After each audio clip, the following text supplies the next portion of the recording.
बहुत दिनों पहले की बात है। एक बहुत बड़ा जंगल था।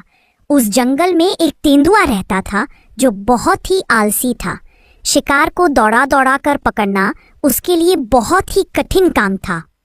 एक दिन तेंदुआ एक पेड़ के ऊपर बैठा था और बैठे बैठे सोच रहा था। पूरे दिन शिकार के पीछे भागने और शिकार ना मिलने पर निराश होने से तो अच्छा है कि दूसरों पर नजर रखा जाए और जो भी जानवर शिकार करके खाना लाएगा उसका खाना चुराकर अपना पेट भर लूंगा। यह सोचकर वह पेड़ से नीचे उतर आया और खाना चुराने लग गया। पहले तो वह जंगल के जानवरों का खाना चुराता था। अब वह जानवरों का ही नहीं बल्कि पेड़ पर चढ़कर पक्षियों का भी शिकार चुरा लेता था। इसी तरह बिना परिश्रम किए ही उसे खाना मिलने लगा। इसी तरह कुछ दिन चलता रहा। वो तेंदुआ दिन भर जानवरों का खाना चुराता और शाम को आराम से सो जाता था। धीरे धीरे तेंदुए के इस चोरी से पूरा जंगल परेशान हो गया था। एक दिन कुछ जानवरों ने मिलकर शेर महाराज के पास गए तेंदुए के खिलाफ शिकायत करने के लिए। महाराज, उस तेंदुए ने तो हमारी नाक में दम करके रखा है। हम पूरे दिन कड़ी मेहनत करके शिकार करते हैं और उस शिकार को अपने घर में छिपा कर रखते हैं, लेकिन वह तेंदुआ चोरी छुपे आकर हमारा शिकार चुरा कर खा जाता है। ऐसे तो हम बिना खाए ही मर जाएंगे। महाराज, आप कुछ कीजिए। हाँ महाराज, लोमड़ी सही कह रही है। ज्यादातर दिन हमें ऐसे ही बिना खाए सोना पड़ता है। क्या उस तेंदुए का इतना बड़ा साहस? अभी उसे मेरे सामने लाओ। लोमड़ी उसे बुलाने के लिए गई और थोड़ी देर में तेंदुए को साथ लेकर वापस आई। महाराज, आपने मुझे बुलाया, क्या बात है महाराज? हाँ, मैंने तुम्हें बुलाया। काफी दिनों से तुम्हारे खिलाफ शिकायतें आ रही थी। शिकायत हद से ज्यादा बढ़ गई तो मुझे तुम्हें बुलाना पड़ा। सियार, बताओ तुम्हारा क्या कहना है? और तुम तेंदुए कान खोलकर सुनो उसकी बात। महाराज, हम पूरे दिन कड़ी मेहनत करके जो शिकार लाते हैं वो सारा यह चुरा कर ले जाता है और खा जाता है। फिर हमें भूखा रहना पड़ता है। ये तो झूठ बोल रही है महाराज। मैंने ऐसा कोई काम नहीं किया। मैं खुद मेहनत करके शिकार करता हूँ महाराज। तभी पेड़ के ऊपर बैठा कौवा बोलता है। नहीं महाराज, लोमड़ी सही कह रही है। झूठ ये तेंदुआ बोल रहा है। ये बदमाश पेड़ पर चढ़कर पक्षियों का भी शिकार चुरा लेता है। हाँ महाराज, इसकी वजह से हमें कई दिनों तक भूखा रहना पड़ता है। मुझे कुछ समझ में नहीं आ रहा है महाराज कि ये सब मेरे खिलाफ झूठ क्यों बोल रहे हैं। झूठ ये लोग नहीं, तुम बोल रहे हो। मैं भी तुम्हें आज तक शिकार करते हुए नहीं देखा, लेकिन पेट भर भर के खाते जरूर देखा है। तुम्हारे इस गुनाह के लिए तुम्हें अभी के अभी इस जंगल को छोड़कर चले जाना होगा। तुम अभी इस जंगल को छोड़कर चले जाओ, वरना हमें तुम्हारा शिकार करना पड़ेगा। निकल जाओ इस जंगल से। शेर महाराज का गुस्सा देखकर तेंदुआ घबरा जाता है और वहां से चला जाता है। उसे जंगल छोड़कर जाते देखकर सारे जानवर राहत की सांस लेते हैं कि अब से उन्हें उनका शिकार भर पेट खाने को मिलेगा। इधर अंदर ही अंदर जंगल के जानवरों के प्रति गुस्सा लेकर तेंदुआ जंगल को छोड़कर चला जाता है। जंगल छोड़कर थोड़ी दूर जाने के बाद उसे एक जगह पर एक बंदर दिखाई देता है जो जादू कर रहा है। उसे देखकर तेंदुआ एक पेड़ के पीछे छुप जाता है। इधर देखो खरगोश, मैं तुम्हारे हाथ से फल गायब कर दूंगा। हिम क्रीम कट स्वाहा। हिरन भाई, खरगोश का फल दे दो। अरे ये क्या, मेरे पास कोई फल नहीं है। तुम ये सब बेकार की बात करना बंद करो। तुम खड़े हो जाओ हिरण भाई, फल तुम्हारे नीचे है। हिरण खड़ा हो जाता है और सचमुच हिरण के नीचे से फल निकलता है।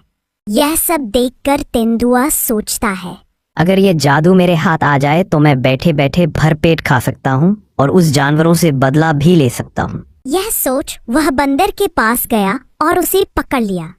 अरे अरे, मुझे मत मारो, मुझे मत मारो, छोड़ दो मुझे। मैं तुम्हें छोड़ दूंगा, लेकिन एक शर्त पर।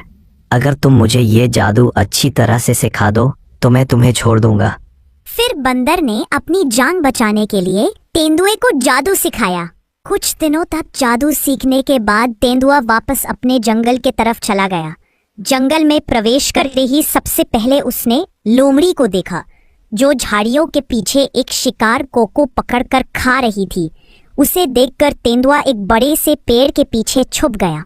अच्छा, यह है वह लोमड़ी जिसने शेर महाराज से मेरी शिकायत की थी। अब मैं तेरा शिकार खा जाता हूँ, तू भूखी रह जाएगी।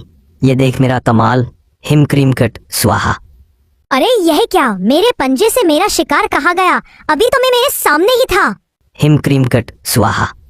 चू कौवे के सामने से उसका भी खाना गायब हो जाए। अरे मेरा फल कहाँ गया? अभी तो मेरे सामने ही था। हिम क्रीम कट स्वाहा। लकड़ बग्घे के सामने से उसका खाना गायब हो जाए। अरे मेरा खाना कहाँ गया? अभी तो मेरे सामने ही था। फिर सारे जानवर एक जगह इकट्ठा होते हैं और इस विषय पर चर्चा करने लगे। मेरे घोंसले में एक फल था, अचानक वह मेरे सामने से गायब हो गया। मैं अपना शिकार खाने ही वाला था, तभी मेरा शिकार गायब हो गया। मैं कुछ समझ नहीं पाया ये सब कैसे हुआ। मेरा शिकार भी अचानक गायब हो गया, लेकिन ये सब कैसे हो सकता है? यह सब इस बड़े से पेड़ के नीचे हुआ है। मुझे लगता है इस पेड़ पर कोई भूखा भूत रहता है। यह लोग मुझे भूत समझकर डर रहे हैं। अगर मैं सचमुच भूत का नाटक करूं, तो यह लोग डर के मारे मेरे लिए कुछ भी कर सकते हैं। मुझे इन सबको और भी डराना होगा। हाँ, मैं भूखा बहुत हूँ। अब मैं एक एक करके पूरे जंगल के जानवरों को खा जाऊंगा। अगर तुम लोग नहीं चाहते कि ऐसा कुछ हो, तो रोज शाम को सूरज ढलते ही मेरे लिए भरपूर खाना लाकर इस पैर के नीचे छोड़कर चले जाना, वरना तुम और तुम्हारे जंगल के जानवरों को मैं एक एक करके खा जाऊंगा। नहीं नहीं भूत भाई, हमें कुछ मत करना। हम रोज सूरज ढलते ही आपके लिए खाना रखकर चले जाएंगे। नहीं नहीं भूत भाई, हमें कुछ मत करना। आपने जैसा कहा हम ऐसे ही करेंगे। रोज सूरज ढलते ही आपके लिए इस पेड़ के नीचे खाना रख देंगे। हाँ हाँ भूत भाई, रोज आपके लिए खाना रख देंगे। आप सिर्फ हमें कुछ मत करना। तो जाओ, आज ही सूरज ढलते ही खाना रख देना, वरना तुम जानते हो मैं क्या करूंगा। और सुनो, खाना रखने के बाद बिल्कुल पीछे मुड़कर मत दिखना, नहीं तो गायब हो जाओगे। और उस दिन से तो तेंदुआ की लॉटरी लग गई। जंगल के छोटे मोटे जानवर ही नहीं, बड़े बड़े जानवर भी उस भूत से डरने लगे और खुद मेहनत करके लाए हुए शिकार उस पेड़ के नीचे रख जाते। उसके जाते ही पेड़ के ऊपर से उतरकर तेंदुआ सारा खाना लेकर पेड़ के ऊपर चढ़ जाता था। फिर खाना खाकर आराम से सो जाता था और सुबह होने से पहले ही चुपचाप पेड़ से उतरकर चला जाता था। ऐसे ही कुछ दिन गुजर गए।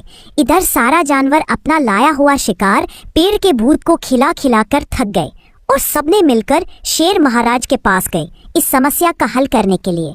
महाराज, उस तेंदुए से तो जैसे तैसे हमें छुटकारा मिला था, अब उसकी तरह इस जंगल में एक भूखा भूत आ गया है।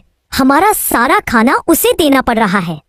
हाँ महाराज, उसे अपना सारा खाना देना पड़ता है, इसलिए हमें कभी कभी भूखा ही रहना पड़ता है। हाँ महाराज, यह दोनों बिल्कुल ठीक कह रहे हैं। हमें उस भूत से छुटकारा दिलाइए, नहीं तो हम मर जाएंगे। ठीक है, जैसे ही भूत तुम लोगों का दिया हुआ खाना लेकर पेड़ पर चढ़ जाएगा, तभी हम पेड़ सहित उसे जला देंगे। तुम सब आसपास ही आग लेकर तैयार रहना। मैं भी तुम सबके साथ रहूंगा। हाँ महाराज, ये योजना बहुत अच्छी है। हम सब झाड़ियों के पीछे आग लेकर तैयार रहेंगे। आज ही उस भूत का खेल खत्म हो जाएगा। योजना के अनुसार उस दिन लोमड़ी खाना लेकर गई और उस पेड़ के नीचे रखकर झाड़ियों के पीछे छुप गई।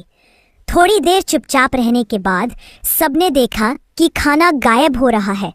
तभी सबने झाड़ियों से निकलकर शेर महाराज के साथ मिलकर उस पेड़ में आग लगा दिया। पेड़ तेजी से जलने लगा। इधर पेड़ के ऊपर खा पीकर आराम से सोया हुआ तेंदुआ घबरा गया और अपनी जान बचाने के लिए जैसे ही पेड़ से कूदकर नीचे आया, तभी सामने शेर महाराज और सभी को देखकर रुक गया। फिर शेर महाराज ने उसे मारने ही वाले थे, तब तेंदुए ने अपनी जान की भीख मांगी।